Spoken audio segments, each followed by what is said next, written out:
Hello everyone, সকলোকে স্বাগতম জনাইছো মুৰান এটা ভিডিঅ'লে আপোনালোকক জনাম আজি পুৰি কেনেকৈ গলে আপোনালোক কম খৰচত যাব পাৰিব আপোনালোক ফ্লাইটত গলে ট্ৰেইনত গলে নে কেনেকৈ কম খৰচত যাব পাৰিব গোটেই ভিডিঅ'টো চালে আপোনালোক বহুত বস্তু শিকিব পাৰিব সম্পূৰ্ণ এটা টিউটোৰিয়েল ভিডিঅ' আপোনালোক যদি পুৰি ফ্লাইটত যাব বিচাৰিছে তেতিয়ালে গুৱাহাটীৰ পৰা আপোনালোক ভুৱনেশ্বৰলৈকে যাব লাগিব ভুৱনেশ্বৰলৈকে আপোনালোক যদি অফ সিজনত যায় মানে যেতিয়া পূজাৰ টাইমত বেছি হয় পূজা নোহোৱা সিজনত গলে তেতিয়ালে আপোনালোক 5300 6000 ইমানৰ ভিতৰত পাই যাব গুৱাহাটীৰ পৰা ভুৱনেশ্বৰ 1 ঘণ্টা 55 মিনিট লাগিব আৰু ভুৱনেশ্বৰৰ পৰা 2 ঘণ্টা লাগিব পুৰি ষ্টেচনলৈকে আৰু পুৰি ষ্টেচনৰ পৰা প্ৰায়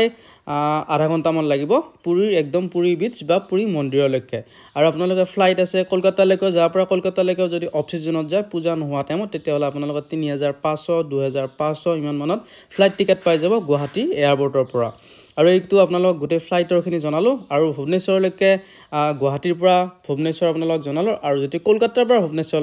যায় তেতিয়ালে অফ সিজন যদি যায় তেতিয়ালে আপোনালোক 2500 3000 টকাত ফ্লাইট পাই যাব এতিয়া আপোনালোক জনাত ট্ৰেইন অপচনটো হল আপোনালোক ফাৰ্স্ট এখন আছে কামাখ্যা পুৰি এক্সপ্ৰেছ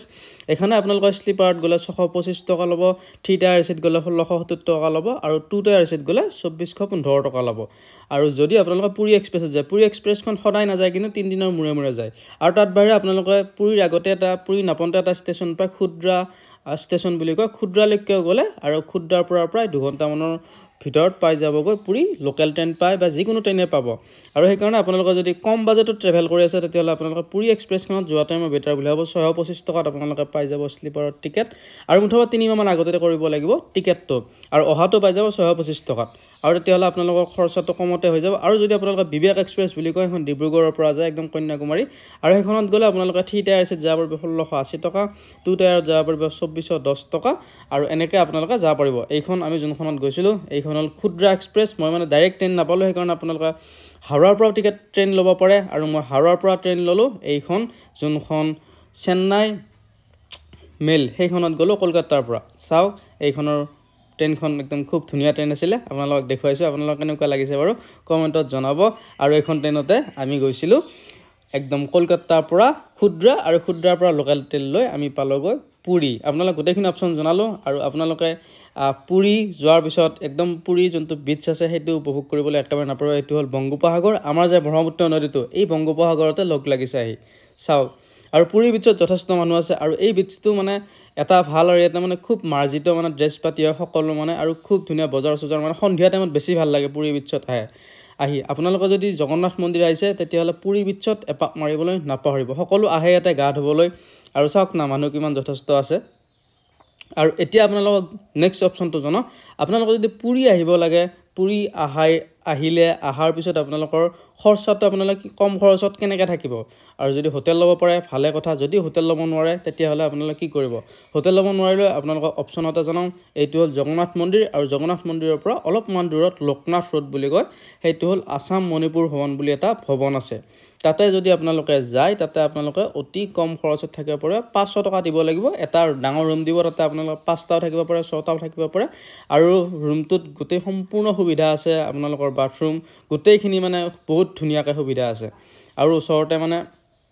দোকান বজাৰ গোটেইখিনি আছে তাৰ পৰা আপোনালোকে ই-ৰিক্সা পাব কিবা পাব জগন্নাথ মন্দিৰ যায় আপোনালোকে যদি পুৰি যায় আৰু তাৰ পৰা যদি নেক্সট আপোনালোকে যায়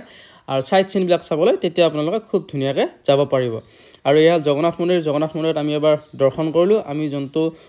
ভৱনত আছিলো লোকনাথ ৰোড বুলি কয় হেখিনি আসাম মণিপুৰ ভৱন তাৰ পৰা এই মন্দিৰটোলৈকে ই-ৰিক্সাত আপোনালোকে 100 টকা লয় আৰু কথা এটা আপোনালোক জানো আপোনালোকে এই পুৰিত আহিলে অলপমান পইচাটো বেছিকৈ লৈ আহিব ইয়াতে মানে গাড়ীত উঠাৰ লগে লগে 100 টকা 200 টকা মানে বহুত এটা গুন্দামি চলে এই যত পুৰিত আমি আহিছো এইটোই হল আসাম মণিপুৰ ভৱন এইটোত আহিলে আপোনালোকে থাকিব পাৰিব লোকনাথ ৰোড বুলি কলে হল আসাম মণিপুৰ ভৱন আপোনালোকে ই-ৰিক্সাই লৈ আহিব জৰ পৰা আহিলো আৰু নেক্সট আপোনালোকে আহিব পাৰে সূৰ্য মন্দিৰ হলে এটা পেকেজ আছে পেকেজটোত আপোনালোকে গাড়ীত 350 টকা লয় আপোনালোকে ধুনীয়াকৈ বহুত কিটা মন্দিৰ ঘূৰাই দিব সূৰ্য মন্দিৰ ঘূৰাব আৰু কেইটান মন্দিৰ ঘূৰাব আপোনালোকক মই জনাই আছো আপোনালোকে যদি এসি বাছত আহে তেতিয়ালে 450 লব আৰু টিকেট বিলাক যে ভিতৰত সোমাব লাগে এই সূৰ্য মন্দিৰ চোৱা কিবা চোৱা সেই টিকেট বিলাক নিজে কৰিব লাগিব আপোনালোকে 500 টকা ধৰক আৰু এটা মানুহৰ 4-5টা প্লেচ তেওঁলোকে ঘূৰাই দিব এইটো হল ধাৱলগিৰি আৰু এইটো মন্দিৰটো লৈ আহিব আমি আহিছিলো প্ৰায় 400 টকাৰ এটা পেকেজত আহিছিলো আহোঁতে প্ৰথম আমাক দেখালে সূৰ্য মন্দিৰ তাৰ টিকেটটো নিজে কাটিব লাগিব আৰু এটা ধাৱালগিৰিত বাৰু টিকেট কাটিব নালাগে আৰু এই মন্দিৰটো আপোনালোকক দেখুৱাই দিব আৰু নন্দনকানন দেখাই আমি নন্দনকানন নগলো আৰু এনেকৈ বহুত কিটা ঠাই দেখায় আৰু এটা আছে চন্দ্ৰভাগা বিচ হেতু চন্দ্ৰভাগা বিচ আছে হেতু আপোনালোকে তাতে দেখুৱাই দিব মই ৰাস্তাৰ পৰা দেখুৱাব আৰু চাওক এই ধলগুৰি মন্দিৰটোৰ কেনেকুৱা এটা লুক আপোনালোকে এটা পেকেজ লৈ ল'ব ওচৰতে কলে হ'ল য'ত থাকে আপোনালোকে পাণ্ডাৰ ঘৰত থাকিলে কলে হ'ল এনেকৈ এটা আমি যাব খুজিছোঁ সাইট সিনবিলাক চাবলৈ তেতিয়াহ'লে আপোনালোকে 450-500 এটা ল'ব আৰু ধুনীয়াকৈ গোটেইখিনি জায়গা আপোনালোকে চাই আহিব পাৰিব কিন্তু বহুত সময় নাৰাখে আধা ঘণ্টা 15 মিনিট 20 মিনিট আৰু নেক্সট আপোনালোকক দেখুৱাব এই যোনটো